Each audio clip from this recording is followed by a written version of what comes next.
बिस्मिल्लाहिर्रहमानिर्रहीम। उस्मान एग्रीकल्चर में आप दोस्तों को खुश आमदीद। उम्मीद करता हूँ कि सब दोस्त खैर आफियत से होंगे। आज से मैंने कुछ दिन पहले एक वीडियो अपलोड की थी जिसके बारे में मैंने तिली के बारे में बताया था कि पानी लगने से वो मुरझा गई थी। लेकिन उसके बाद मैंने एक नुस्खा भी बताया था कि वो नुस्खा क्या था, तो वो मैं अब भी आपको इसी वीडियो में बता देता हूँ कि वो हमने क्या किया था, यानी कि दोबारा से बहाल हो गई है। तो मेरी एक दोस्तों से रिक्वेस्ट है, जो मेरे दोस्त मेरे चैनल पर नए आए हैं उनसे गुजारिश है कि वो मेरे चैनल को सब्सक्राइब कर दे और बेल आइकन को ज़रूर प्रेस कर दे ताकि मेरी आने वाली तमाम वीडियोस आप तक पहुंचती रहे। तो दोस्तों, तीली मुरझाने का जो सबसे पहली वजूहत होती है, हम पानी लेट लगाते हैं, हम ज़मीन नीचे से गर्म हो जाती है। गर्म होने की वजह से जब हम उसकी जड़ें होती हैं वो बिल्कुल खुश्क हो जाती है। खुश्क हो जाने की वजह से जब हम पानी लगाते हैं तो वो गल जाती हैं। गलने से वो जो पौधा होता है वो मुरझा जाता है।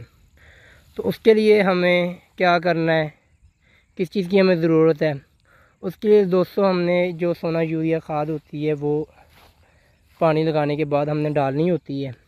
यानी कि जब हम पहला पानी लगाते हैं तो वो हमने डालनी है कितनी, 1 एकड़ के अंदर तकरीबन हमने 20 किलो के लगभग हमने वो खाद 1 एकड़ में डालनी होती है। यानी 1 एकड़ के लिहाज से मैं आपको बता रहा हूँ।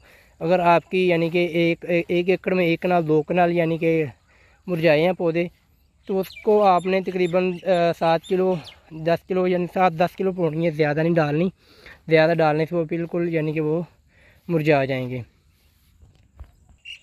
ये मैंने तजर्बा किया था, ये पौधे मैंने आपको दिखाए थे। आप मेरी वीडियो जो नेक्स्ट वीडियोज़ होंगी उसमें से आपको वीडियो मिल जाएगी। ये बिल्कुल मुरझा चुके थे। फिर मैंने वो खाद डाली, वो मैंने आपको बताया भी किस तरह डालनी है। डालनी कुछ इस तरह कि वो खुश्क यानी कि पानी लगाने के बाद जो वत्तर जिसको हम कहते हैं, यानी कि थोड़ा थोड़ा सा गीला भी उसमें, तो हमने यानी कि उस खाद डाल देनी होती है। फिर कुछ दिनों बाद यानी कि वो माशाल्लाह बहाल हो जाती हैं। तो जो हमने अगला पानी लगाना होता है, दूसरा पानी, कोशिश करें जितना जल्दी हो सके वो लगा लें ताकि वो दोबारा यानी कि पौधा सीधा अपनी यानी कि पहले की तरह अपनी नशोनुमा यानी कि वो कर सके।